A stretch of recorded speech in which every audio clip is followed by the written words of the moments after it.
Right Kind of Wrong, The Science of Failing Well by Amy Edmondson is a profound exploration of the nature of failure, why it matters, how we misinterpret it, and how we can learn to fail better. Known for her pioneering work on psychological safety, Edmondson builds on her decades of research to argue that not all failures are created equal, and most importantly, not all of them are bad. In fact, many failures, when understood and embraced, are essential for progress, innovation, and growth. Her book is a corrective to the widespread shame and avoidance surrounding failure, offering readers a clear, compassionate, and science-backed roadmap to rethink their relationship with getting things wrong. At the heart of Edmondson's thesis is the idea that failure is not a monolith. She breaks down failure into three distinct categories: preventable, complex, and intelligent.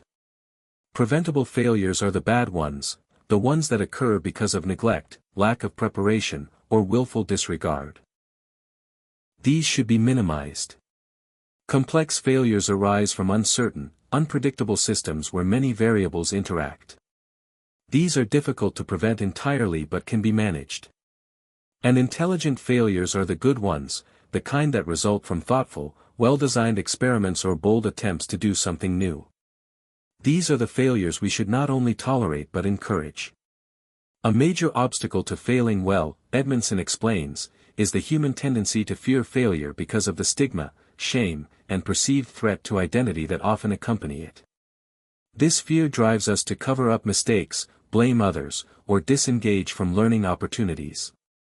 Organizations, too, often punish failure in ways that are counterproductive, reinforcing risk-averse cultures that stifle creativity and transparency. Edmondson makes the case that how we respond to failure, rather than the failure itself, is what determines whether it becomes damaging or transformational. She introduces the concept of psychological safety as the foundation for healthy engagement with failure. Psychological safety is the belief that one can speak up, make mistakes, and take risks without fear of ridicule or punishment. In high-performing teams, Edmondson has found that psychological safety is more predictive of success than technical skill or intelligence. When people feel safe to fail, they are more likely to experiment, report problems early, and learn from their missteps, all behaviors that drive collective growth. The book is full of vivid examples from a range of settings: hospitals, space missions, startups, classrooms, and corporate boardrooms. One standout case is that of a neonatal unit that significantly reduced mortality not through better technology, but by fostering a culture where nurses felt empowered to report and learn from errors. This shift, Edmondson illustrates, required leadership willing to normalize failure as part of the learning process rather than a sign of incompetence. Leaders, she argues, set the tone for how failure is viewed and whether it is used as fuel or fear. One of the most counterintuitive and liberating insights in the book is that good failures often come from doing things right. That is, you can follow all the correct procedures, use sound judgment, and still fail because the outcome was uncertain or the conditions were novel. This reframes failure as a feature, not a flaw, of complex systems and ambitious work. Rather than punish these failures, Edmondson urges us to mine them for insight, celebrate the effort, and refine the process. She also addresses the trap of hindsight bias, the human tendency to believe, after an outcome is known, that it was predictable all along. This bias leads us to over-penalize failure and over-credit success, distorting our learning and damaging our willingness to try again. Edmondson urges readers to adopt a pre-mortem mindset, to think through possible points of failure before action, and then approach outcomes with humility and curiosity rather than judgment. Another important distinction she makes is between blameworthy and praiseworthy failure.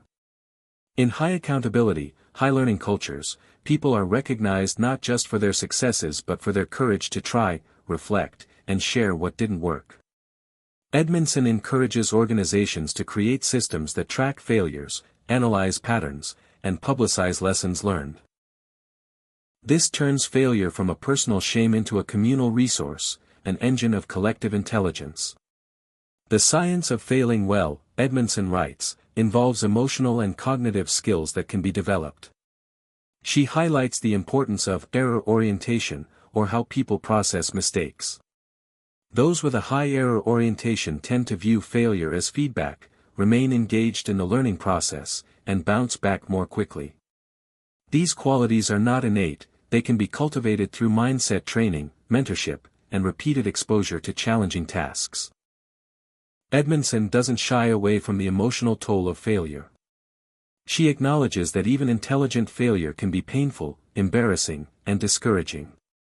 That's why part of learning to fail well includes building emotional resilience.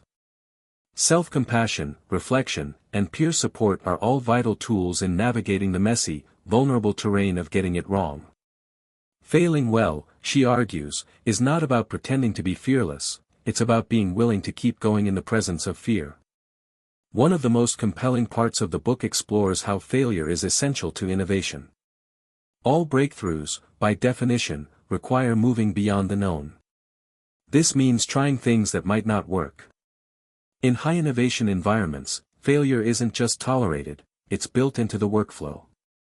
Edmondson cites examples from Pixar, Google, and pharmaceutical labs where frequent, rapid prototyping and early-stage error detection are part of the culture. These environments treat failure not as a step backward, but as an integral part of forward motion. For individuals, Edmondson offers practical guidance on how to reframe and reflect on their own failures.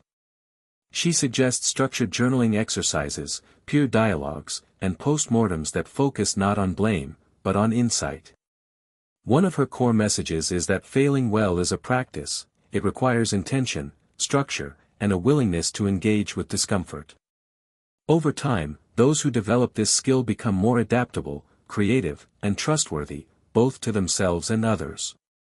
Edmondson also critiques the broader cultural narratives that equate failure with weakness or incompetence. In a society obsessed with perfection and success stories, we often forget that failure is how humans learn best. She calls for a collective reframing of failure, not just in schools or startups, but in public life, media, and leadership. If we want a more resilient, innovative, and compassionate world, we must stop hiding failure and start learning from it together. The final chapters of the book turn toward the future. Edmondson envisions a world where failing well is not the exception but the norm, where individuals, teams, and systems are designed to grow through failure, not in spite of it. She challenges readers to start where they are, to foster psychological safety in their teams, to model vulnerability, and to replace judgment with curiosity. In doing so, they not only increase their own chances of success but contribute to a culture where truth, trust, and transformation can flourish.